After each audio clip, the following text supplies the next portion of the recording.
Hello everyone and welcome to SUNUP. I'm Lyndall Stout. We join you today from Boone Pickens Stadium. Of course, it's an exciting weekend here on campus. It's homecoming. We'll have more a little bit later in the show. But first, we want to tell you about a problem in white-tailed deer. Here's SUNUP's Austin Moore. And joining us now is Extension Wildlife Specialist Dwayne Elmore. Dwayne, you've been hearing a lot lately about a disease called blue tongue. Tell us about the disease. What is it? Sure. Typically, we see this disease pop up in the late summer, and there's actually several viruses that have very similar symptoms that are often lumped together and called blue tongue. Blue tongue is one of them, or one of the groups, but there's also a group of diseases called epizootic hemorrhagic disease. And these are all usually lumped together under a group called hemorrhagic diseases. And they have very similar symptoms. Often you'll see deer acting feverish, or they have lethargy. They're hanging around water sources. They'll have abscesses on their mouth, or they'll have a swollen tongue, hence the name blue tongue. Okay. Well, let's talk about that in terms of hunters out, landowners out, seeing this in their deer. What are the concerns they need to have? Yeah, fortunately, this disease is not transmittable to humans. And while livestock can get it, usually the symptoms are very, very mild, so it's not considered a threat to livestock. So it's really just impacting the deer population. Okay, so what kind of action should be taken if you find a deer showing those symptoms? If you see lots of carcasses, fresh carcasses in late summer, July, August, or September, or if you see deer hanging around water sources and they just don't act like they feel very good, they might be sweaty, feverish, or they won't flee when they see you, then you can call your local county conservation officer with ODWC and just report that so that they have an idea of where those outbreaks might be occurring. But beyond that, there's really nothing that a landowner needs to be concerned about. All right, and then from the hunter's standpoint, if they take down an animal and as they approach it, they realize it does seem to have some of these signs, real concern for them? No, it's not. It's a good question. The disease is not a threat to humans. The only issue is if you see a lot of secondary bacterial infections from abscesses around the mouth, you know, that animal might not be fit for consumption. But as far as the virus, it's not a threat to human. You might see lower deer populations for a while. You know, sometimes we'll see up, 25% or even greater reduction in animals in isolated populations. So it can take a few years before the deer herd recovers from that.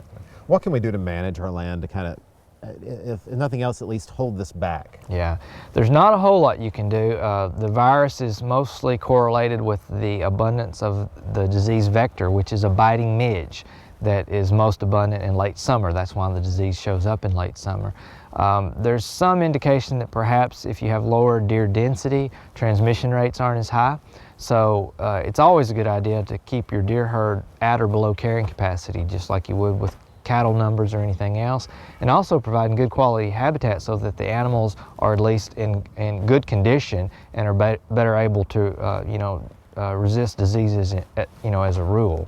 But beyond that, there's really not a lot you can do. It's one of these things that kind of cycles. We see it some years, and 2012 has been a big year for it. All right, good information as always. Dwayne Elmore, Extension Wildlife Specialist.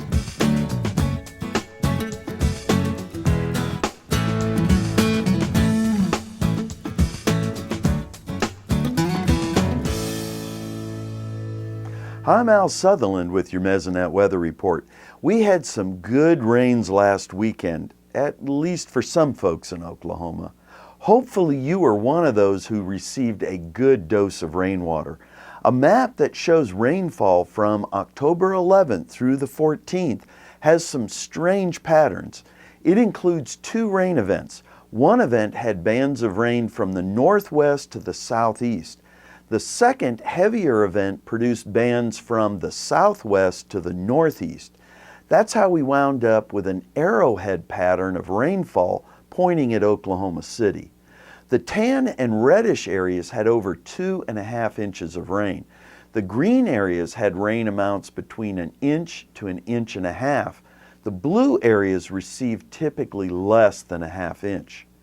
Checking in on rains from mid-September to mid-October, most areas during that 30 days in Oklahoma received between 2.5 to 4 inches of rain. The The highest mesonet total, 6 41/100 inches, was recorded at Byers, with Spencer and Oklahoma City North also over 6 inches. The mesonet rainfall amounts in the Panhandle were all over 1.5 inches. The folks in the blue areas have been and continue to be extremely dry, with rain totals for the 30 days from mid-September to mid-October commonly below a ½ inch. On the Keetch-Byram Drought Index, it's good to see some green and cream-colored areas showing up with index values below 400. Mesonet sites at Red Rock and May Ranch are the only two sites above 700 this week. In the areas colored green on the plan available water map, water in the top 16 inches of soil are in pretty good shape. Soils in the brown areas have little water for plants to draw from. Plants in these areas are going to be stressed for water and producing little growth. Unfortunately, the brown areas are also some areas of major wheat and canola production in Oklahoma. Let's hope that the next rainfall hits some of these drier locations in the state. Wednesday was a windy day. In the western part of the state, peak wind gusts over 40 miles per hour were recorded over an extensive area. The highest recorded wind gust was 55 miles per hour at Medicine Park. Even in the eastern part of the state, most mesonet locations had a peak wind gust over 30 miles per hour. A graph of wind speed for Medicine Park from 4 in the morning to noon on Wednesday shows how the wind slowly shifted from south to north, indicated by the round dots on the graph. The average wind speeds were 10 to 15 miles per hour before 8 a.m., then increased over the next hour to an average wind speed of 35 miles per hour, with that peak wind gust of 55 miles per hour at 10 minutes after 9. That's it for this time. We'll see you next time on the Mesonet Weather Report.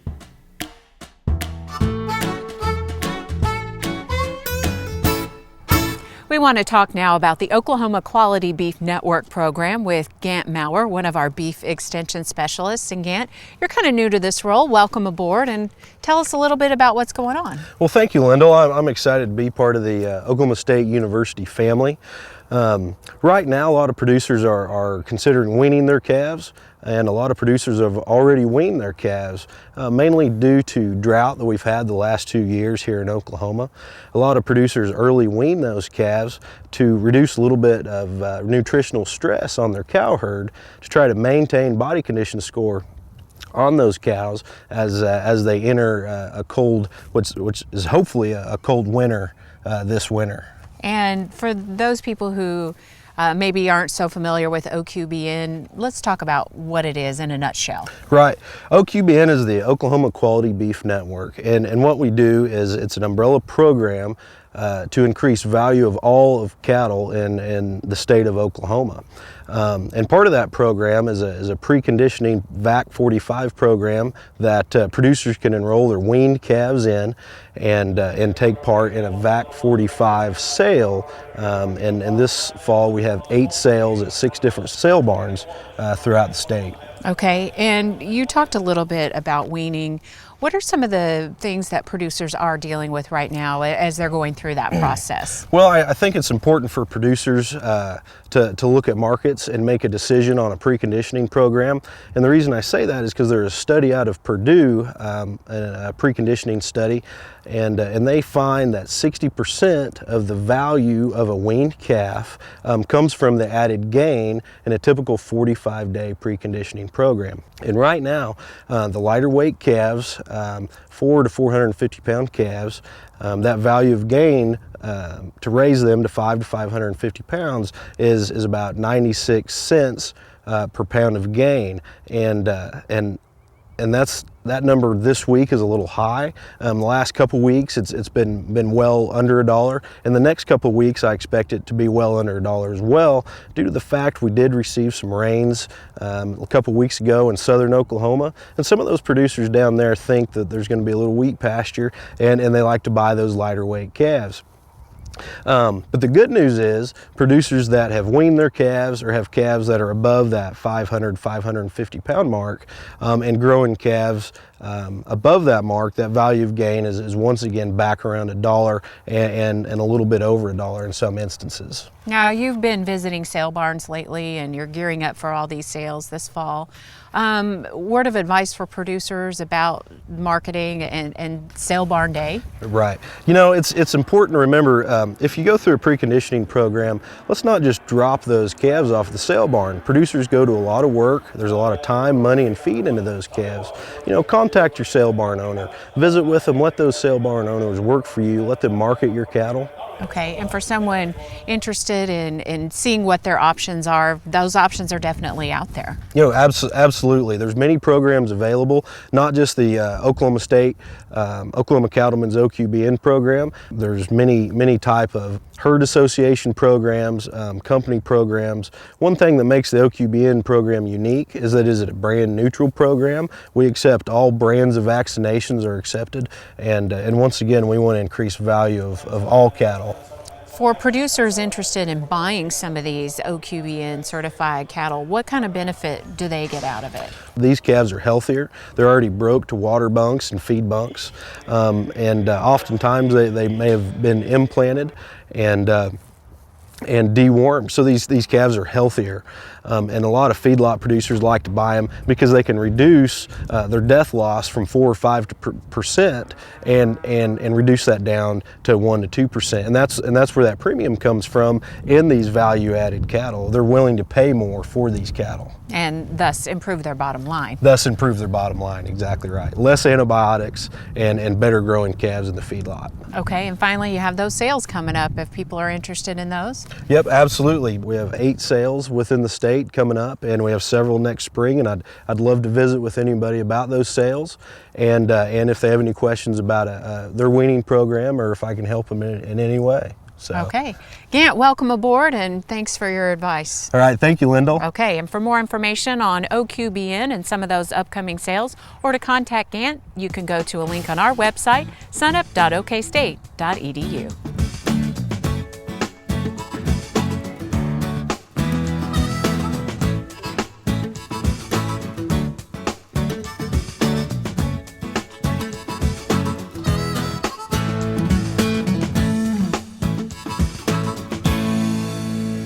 Many Oklahoma cow-calf producers again this winter will be relying on wheat pasture as a major supplement for the beef cows because, of course, the lack of hay supplies, short pastures, and the very high price of supplemental feed. As we think about taking these cows through the winter, I think we also need to include a mineral supplement while these cows are getting most of their diet from wheat pasture. There is a particular situation that results from the fact that wheat pasture is very low in magnesium and sometimes low in calcium. And that combination of deficiency of those minerals can result in a situation called grass tetany. Grass tetany generally occurs in older beef cows after they've had a calf and begin lactation. And so the problem is generally going to occur in those spring calving cows in, say, February and March if we continue to graze out the wheat using those cows on the wheat pasture. But now is the time to start the mineral program in order to prevent grass tetany in those cows. A mineral should contain 12 to say 14, 15% magnesium and some calcium in order to build up the magnesium and calcium in the blood supply of these cows. Older cows are going to be more likely to be a problem because older cows cannot mobilize those minerals out of their skeletal system nearly as well as 2- and 3-year-old cows. So they're the ones more likely to present the problems.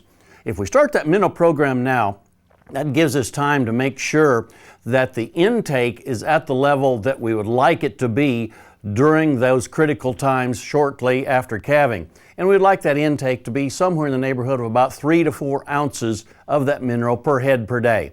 So if we start that wheat pasture mineral program now, that gives us a chance to make sure those cows are ready for that situation that may occur in February and March this year and prevent grass tetany in our older beef cows. Hey, we look forward to visiting with you again next week on SUNUP's Cow-Calf Corner. Kim Anderson, our grain marketing specialist, joins us now. And Kim, the big news in terms of crops this week coming out of Australia. Yeah, there's a lot of talk about Australia's crop. It was reported this week that in Western Australia that they set the highest price for wheat in the world. It's a little lower than what it is at the Texas Gulf. They had frost in certain areas of the wheat area in Australia. That may impact the quality, maybe the yields a little bit. And the market has a tendency to lower Australia's wheat yields as we go through time. That price I was talking about for Western Australia wheat was $9.25 a bushel, or $330 a ton. That's a little less than what our hard red winter wheat is at the Texas Gulf. Okay, and the other big story you've been following the last few days, corn. Corn continues to be a big story as corn stocks are tight and continue to tighten. It was reported this last week that 23.6 million bushels of corn was purchased from Argentina. It'll be shipped in starting the next couple weeks and then through the May time period of 2013. Remember about 6 weeks ago that the companies there in North Carolina had bought 29.5 million bushels of corn from Brazil. So that makes 53.1 million bushels of corn being imported, and USDA is projecting that 75 million tons, about that much, will be imported on corn this year. I think that's going to have a tendency to at least keep our prices at current levels, and it's causing a slight downtrend right now in corn prices. Kim, let's talk a little bit more about the world picture in terms of supply. Well, since May, the WASDE report has lowered the world ending stocks estimate every report. You go back to last May, it was 6.91 million bushels. This last October report, it was 6.36 compared to 6.54 billion bushels on a 5-year average and 7.3 billion bushels last year. Those tightening stocks are supporting our wheat prices. Okay, speaking of wheat prices, what's the latest there? I think we're going to continue on that sideways pattern with that December contract in Kansas City being between $8.69 and $9.57. It is trending in the lower half of that range and below $9 prices. I think it's going to continue in that area at least for the next couple months until we get some new news. Okay, Kim Anderson, thanks a lot. And now we want to talk about the upcoming Governor's Water Conference. We all know the vital importance of water, especially for farming and ranching operations. And after 2 years in a row of drought, more people than ever are concerned about all aspects of water. The better we understand what's going on in our state legislature and the state water agencies, the better we can both tell them how we feel about it and change our management practices. A number of water issues will be addressed at the Governor's Water Conference November 13th and 14th in Tulsa, from the latest research to conservation, farming practices, and policy. We need to have a serious talk, a serious discussion on a national scale about how we manage water. Typically in the United States, we manage water on a state and local level, and that probably needs to stay the same. But there are issues that cross state borders. Early registration is currently underway for the Governor's Water Conference. To find out more, go to our website, sunup.okstate.edu.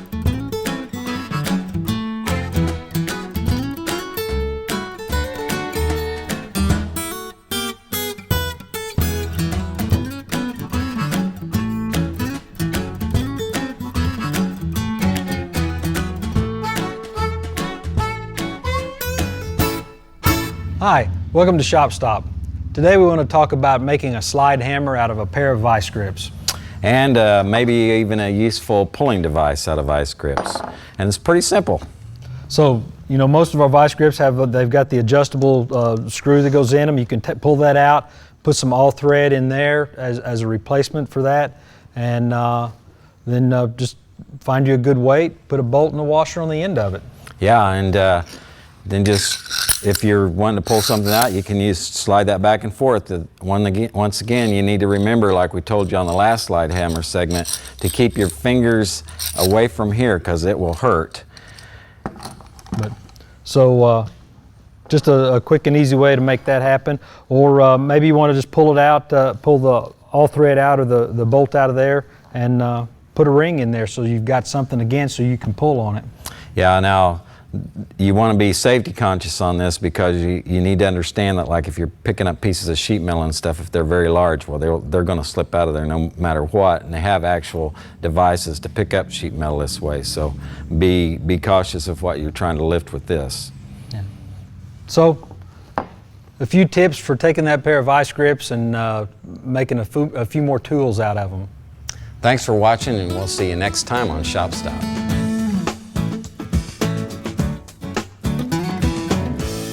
Now to a story about a group of 4-H'ers who've been working very hard for the state competition in skeet shooting. Today we're hosting our state skeet shoot. We have 135 kids from around the state here competing. We've been in shooting sports in Oklahoma since 1982. And we continue to grow and grow. We've got about 6,500 kids enrolled in the state that are involved in shooting sports. So this is a lot of them is a culmination of their year in shotgun. It's kind of like any of our 4-H programs. We don't focus on the firearm, we focus on the kid. The firearm is just a tool we use to help develop those life skills of decision making and goal setting and conflict resolution and all these things that we know our youth need. One of the things I believe you're going to learn the most is responsibility. You have to know how to take care of the gun. You have to be responsible with how you use it. It's a great thing to get into. A lot of people, a lot of colleges look at what you've done, and this is a very big thing. We get them involved in something for 9 years, and they come out and they go, oh yeah, I know how to keep records because I've had to do it. I know how to deal with teammates because I've had to do it. We're not, those are things we sneak in. But the kids enjoy it, and they're having something fun. And then, that's the other cool thing about it. They're just not driving by and dropping the kids off. Parents are here, families are here, and it's just a great time for them to spend with their kids. And we know that's important for our kids, is to have time with their parents and adults who care about them. Great indicators of success in life.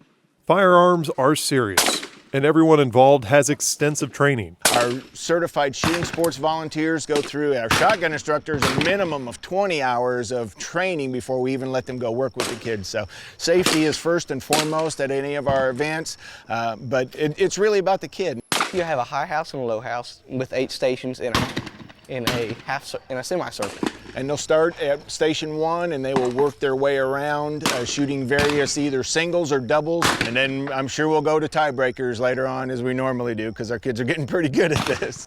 Actually, they're so good that Oklahoma 4-H sends a team to national competition every year. It was pretty neat. Got to shoot with kids from about 30 different states, so it was a pretty neat experience. I've qualified 3 times.